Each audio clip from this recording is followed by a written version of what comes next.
آپ کے سامنے سب سے پہلا جو حوالہ رکھنے جا رہا ہوں وہ باب مدینۃ العلم، تاجدار حل عطا، داماد مصطفیٰ، زوج فاطمہ الزہرا، حسنین کریمین رضی اللہ تعالی عنہما کے بابا حضرت سیدنا علی المرتضیٰ شیر خدا کرم اللہ تعالی وجہہ الکریم، آپ کا ایک قول ہے جو کہ بخاری شریف حدیث نمبر 3671 اور سنن ابو داؤد حدیث نمبر 4629 ہے، اور اس حدیث مبارکہ کے راوی حضرت علی المرتضیٰ کرم اللہ تعالی وجہہ الکریم کے بیٹے محمد بن حنفیہ کے جو نام سے شہرت پا چکے ہیں وہ اس حدیث مبارکہ کے راوی ہیں۔ یہ سیدہ زہرا بطول سلام اللہ تعالی علیہا کے علاوہ کسی اور آپ کی زوجہ محترمہ اس سے حضرت علی المرتضیٰ رضی اللہ تعالیٰ عنہ کے بیٹے ہیں، اور حنفیہ آپ کے قبیلے کی طرف آپ کی نسبت کی جاتی ہے، جبکہ حقیقت میں ولدیت کے اعتبار سے آپ محمد بن علی بن ابی طالب رضی اللہ تعالیٰ عنہ ہیں، اور آپ تابعی بزرگ ہیں۔ حضرت محمد بن حنفیہ رضی اللہ تعالیٰ عنہ فرماتے ہیں، میں عبارت آپ کے سامنے پڑھ دیتا ہوں، فرماتے ہیں قلت لأبی، میں نے اپنے والد گرامی یعنی حضرت سیدنا علی المرتضیٰ رضی اللہ تعالیٰ عنہ سے کہا، آپ سے عرض کی، ای الناس خیر بعد رسول اللہ صلی اللہ تعالیٰ علیہ وسلم، یہ فرمائیں کہ رسول اللہ صلی اللہ تعالیٰ علیہ وسلم کے بعد لوگوں میں سب سے افضل کون ہے؟ ای الناس خیر بعد رسول اللہ صلی اللہ تعالیٰ علیہ وسلم، قال، تو حضرت علی المرتضیٰ کرم اللہ تعالیٰ وجہہ الکریم بولے، فرمایا ابو بکر، سب سے افضل رسول پاک صلی اللہ تعالیٰ علیہ وسلم کے بعد ابو بکر ہیں۔ قل، تو میں نے عرض کی، ثم من، پیارے بابا جان ان کے بعد پھر افضل کون ہے؟ قال، حضرت علی المرتضیٰ رضی اللہ تعالیٰ عنہ نے ارشاد فرمایا ثم عمر، ارشاد فرمایا کہ حضرت ابو بکر رضی اللہ تعالیٰ عنہ کے بعد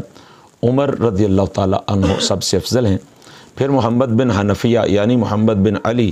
رضی اللہ تعالیٰ عنہ فرماتے ہیں وَخَشِيتُ أَن يَقُولَ عثمان، مجھے یہ خوف ہوا کہ اگر میں نے اب پوچھا کہ عمر کے بعد کون افضل ہے تو مجھے یہ خوف ہوا کہ یہ کہہ دیں گے کہ عثمان ابن عفان رضی اللہ تعالیٰ عنہ ان کے بعد افضل ہیں، تو کیا ہوا؟ کل، تو میں نے کہا ثم انت، پھر تو آپ ہیں نا، یعنی پہلے حضرت ابو بکر کا نام حضرت علی المرتضیٰ نے لیا، پھر جناب فاروق اعظم رضی اللہ تعالیٰ عنہ کا نام آپ نے لیا، اب آپ کا بیٹا حضرت عثمان غنی رضی اللہ تعالیٰ عنہ کا نام لیں گے، اس خوف کی وجہ سے فرماتے ہیں کہ میں نے پھر یہ نہیں پوچھا کہ ان کے بعد کون افضل ہیں، بلکہ میں نے کہا کہ ثم انت، ان کے بعد تو آپ افضل ہیں۔ قال، حضرت علی المرتضیٰ رضی اللہ تعالیٰ عنہ نے فرمایا ما انا الا رجل من المسلمین، میں تو مسلمانوں میں سے ایک شخص ہوں، یعنی کہ آپ نے حضرت عمر فاروق رضی اللہ تعالیٰ عنہ کے بعد بھی اپنی افضلیت کو بیان نہیں فرمایا۔ کہا جا سکتا ہے کہ حضرت علی المرتضیٰ رضی اللہ تعالیٰ عنہ عجز و انکساری کی وجہ سے خود اپنی افضلیت کو بیان نہیں کیا، مگر آپ ایک لمحے کے لیے توجہ کریں تو حضرت محمد بن حنفیہ یعنی محمد بن علی رضی اللہ تعالیٰ عنہ ایک عقیدہ دے رہے ہیں، یہ جو لفظ ہے نا وَخَشِيتُ أَن يَقُولَ عثمان، کہ مجھے یہ خوف ہوا کہ اگر اب میں نے پوچھا کہ ان کے بعد کون افضل ہے تو مجھے یہ خوف ہوا کہ یہ عثمان کا نام لیں گے رضی اللہ تعالیٰ عنہ۔ تو اس ایک جملے سے آپ اس نتیجے پہ آسانی سے پہنچ سکتے ہیں کہ محمد بن علی رضی اللہ تعالیٰ عنہما کے نزدیک یہ بات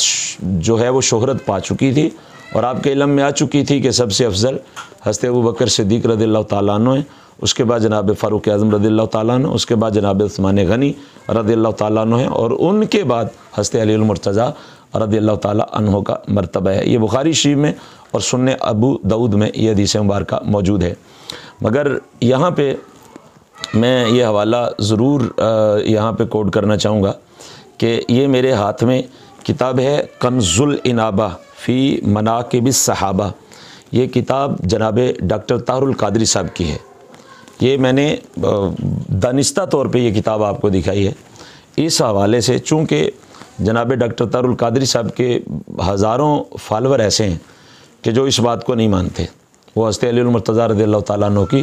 افضلیت کا قول کرتے ہیں، تو یہ جناب ڈاکٹر طاہر القادری صاحب بھی کنز العنابہ میں یہ حدیث مبارکہ لے کے آئے ہیں کہ حضرت علی المرتضیٰ رضی اللہ تعالیٰ عنہ کے بیٹے نے حضرت علی المرتضیٰ رضی اللہ تعالیٰ عنہ سے پوچھا کہ رسول پاک صلی اللہ تعالیٰ علیہ وسلم کے بعد سب سے افضل کون ہے؟ تو حضرت علی المرتضیٰ رضی اللہ تعالیٰ عنہ فرماتے ہیں کہ رسول کریم صلی اللہ تعالیٰ علیہ وسلم کے بعد سب سے افضل ہستی کا نام جناب ابو بکر صدیق رضی اللہ تعالیٰ عنہ ہے۔ نتیجہ یہ نکلا کہ ہمارا یہ جو عقیدہ ہے کہ حضور کے بعد سب سے افضل ہستی حضرت ابو بکر صدیق رضی اللہ تعالیٰ عنہ ہیں، یہ ہمارا ہی صرف عقیدہ نہیں بلکہ یہ باب مدینۃ العلم حضرت سیدنا علی المرتضیٰ کرم اللہ تعالیٰ وجہہ الکریم کا بھی یہی عقیدہ ہے۔ اہل سنت کو مبارک ہو کہ وہ حضرت علی المرتضیٰ رضی اللہ تعالیٰ عنہ کے مبارک اور مقدس معطر عقیدے پر قائم ہیں۔